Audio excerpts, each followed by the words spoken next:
only got 8 years of life, by the way, just so you know. You only live 8 years. Average person lives 78. You spend 28 of those years sleeping. You spend 10 and a half to 12 of them working. You spend another 3 or 4 shopping, chores, internet, traffic, add it up, you get 8 years. And you're not a newborn, so you got less than that. You got to get in a hurry to make a difference in your life. Time is running out like that. I'm fired up. Are you fired up?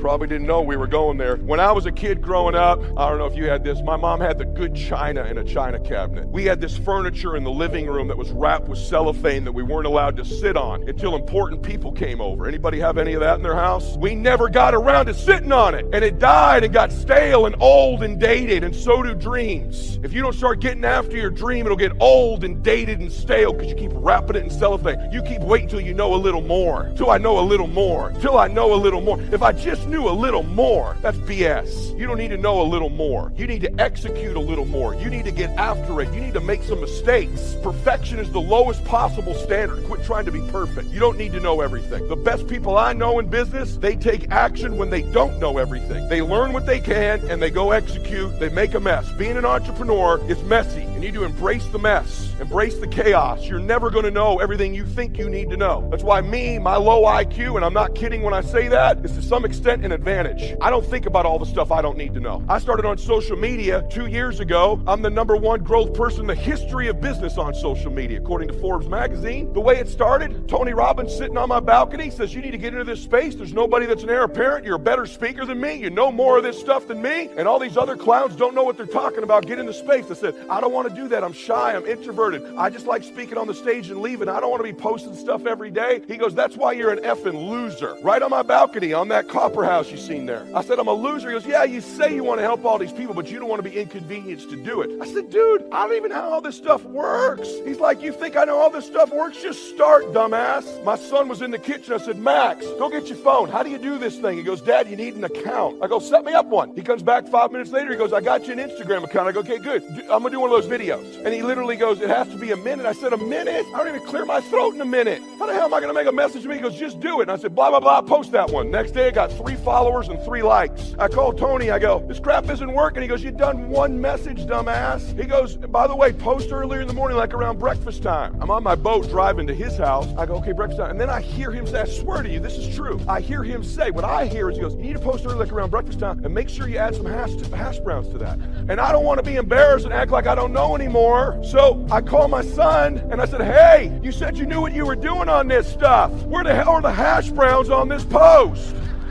And I'm not playing around. If you don't know, I'll hire somebody who does. You're 15, you should know how this stuff works. He goes, Dad, I don't. I go, you're supposed to post at breakfast time, and somehow there's hash browns involved. It's hashtags. And then Tony was my first guest. Then I recorded my first podcast. Listen to me. This will relate to you, and then I'm going to get into some details. So I said, Tony, how do you do one? He goes, I don't know. Google it. I have the #1 podcast in the world now. Tony, Grant, Gary Vee combined less downloads than me. They've been doing it for years. I've been doing it for like 18 months. Why is that? By the way, you should be listening to my podcast. Okay. Why? So this is literally what happens. I go, how do you say it? He goes, what the hell, Tony? Tony's like, what are you talking about? How do you say it where it gets in your computer? He goes, you probably need a microphone, dude. I don't know. Google it. So I Google how to start a podcast. Tim Ferriss, turns out, I didn't even know who that was, had an audio on how to start a podcast. I listened to the audio. He says, go to Amazon. I got a kit, the microphone, the recorder, that other stuff. So I order Tim Ferriss's kit, right? I get it to my house. I plug the mic in. I stick it, and I talk for like 30 minutes, my first podcast. And then I'm done. And I call Tony. I go, hey, I did it. How does it get out of that box into the world? He goes, I think you need to take that stick out and stick it in your computer. I'm on the phone with him. I go, okay, it's in there. He goes, save it. I go, okay, it's on the computer. Okay, cool. And we hang up. And then like an hour later, I go, so how do people know that's in my computer? You think I'm kidding? I swear to God. How do I know this is in my, and I go, hey, how's it get out of my computer into the, the internet? He's like, I don't know that part either. I just record when my team does it. I go, I don't have a team. I got Max. He doesn't even know about hash browns. And then I finally figured out you had to host things. Do you think if I waited around to know everything, this would not have happened? You take action. The Lord has a way when you step into a new space of revealing to you the people, places, resources, and things you need in that space, and you go from there and you go to the next one. I have a great friend of mine named Carl Edwards, who was a NASCAR driver. I sponsored his car for a number of years, and he said the scariest thing in NASCAR is when there's a crash in front of you, we are trained to drive right into the smoke. The challenges of life. How do we get stuck? A friend of mine went through a divorce. My best friend. He had a wife that did not love him as much as he loved her. It was his first real true love. He was a very religious man, did not believe in divorce. He made a mistake, and he paid for his mistake with a lot of pain, a lot of tears. And there came to a point where he knew he should have gotten a divorce. But he was stuck. He was stuck in something called revenge. He said, she's made me so miserable, I'm going to pay her back. He was stuck. And he stayed in there longer than he should have because it began to attack him. It began to affect him psychologically. And as a result of that, when he eventually did get a divorce, he took that same attitude to other relationships, looking for something to go wrong. He was burned so badly, he did not want to risk pain again. He was going in relationships trying to avoid pain. When it became too close, he would do something to make sure the relationship did not work. He would always try and find something wrong with the person because there are no perfect people. So if you look for it, you can find it. He was stuck in revenge. Another friend of mine, working on a job, loved the company very much, expected to retire there. And one day they call him in the office, ask him for his badge, and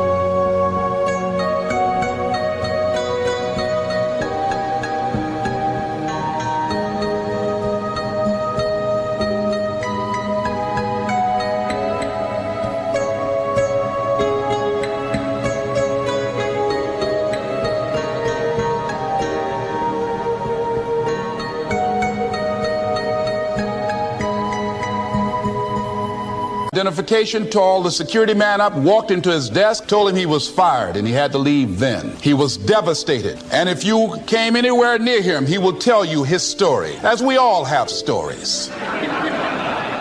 Even when he got a job, he went on the job telling anybody who would listen how they fired him unjustly. And he always ended with, it wasn't fair. Life isn't fair. Life just is. It's not fair that birds eat worms, and they do. The Bible said it quiet until you're finding a still place where you can hear that little voice that directs traffic in your life. It's like the navigational system in my car. It says down 2 blocks and turn left. And that works real good until I turn the music up too loud. And when because I'm out of the 60s, so I turn the music up until you have a hearing deficit, and I'm trying to hear direction, but the music is so loud. Now my new car, it just cuts it down for me right in the middle of the song. Boom, boom, boom, boom. Turn left at the corner. Yeah, and sometimes God has to turn the music down for you because everything's turned up too loud, and God has to turn it down and bring you to your knees where you can hear the still voice. That's what started you. That's what called you. That's what inspired you. Don't let the noise of life or the noise of success or the noise of struggles or the noise of popularity become so loud that you lose your ability to hear the still small voice. For preachers, we think that we are speakers. But let me give you just a key to speaking. People who do not hear right cannot. Have you ever noticed that deaf people talk funny? They talk funny because they hear funny. You talk funny when you funny. So he's back up in the cave again, and then the still small voice speaks in his life and begins to give him directions. You would be shocked how many leaders live in the cave. Leaders have a tendency to be cavemen. Cavemen, that's why you want it done a certain way. Do it this way or get out of here. Cavemen got a club, getting it done. Only time you're nice is on stage. People who work with you behind the scenes know that you're demanding and egotistical.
self-centered and stressed out, and when you want it the way you want it. Boom, you caveman. This is my last day. I can get nasty now. Fundamentals form the beginning, the basis, the reality from which everything else flows. And remember, there are no new fundamentals. Fundamentals are old, well established. Beware of someone who claims to have a new fundamental. That's like someone who claims to manufacture antiques. We would have to be suspicious, right? So fundamentals, basics, they are so very important to understand and consider and practice if you wish for the good life. And may I add here, make sure you don't go looking for the exotic answers to success. Success is a very basic process. It doesn't fall out of the sky, it doesn't have any mysteries, nor does it fall into the realm of the miraculous. Success is merely a natural result that comes from the consistent operation of the practical fundamentals. As someone wisely remarked, to be successful you don't have to do extraordinary things. Just do ordinary things extraordinarily well. Mr. Schoaf, my teacher, gave me many great phrases I'll always remember. One of them was, there are always about a half dozen things that make 80% of the difference. What a key thought, a half dozen things. Whether we are working on our health, wealth, personal goals, or professional enterprise, the difference between our ultimate success or inevitable failure lies in the degree to which we are willing to seek out, study, and to go to work on those half dozen things. For a farmer to reap a plentiful harvest in the fall, for example, the major basics are fairly obvious. Soil, seed, water, sunshine, nourishment, and care. Each fundamental being equally in need of study and attention, for together they bring about the best chance for a successful harvest.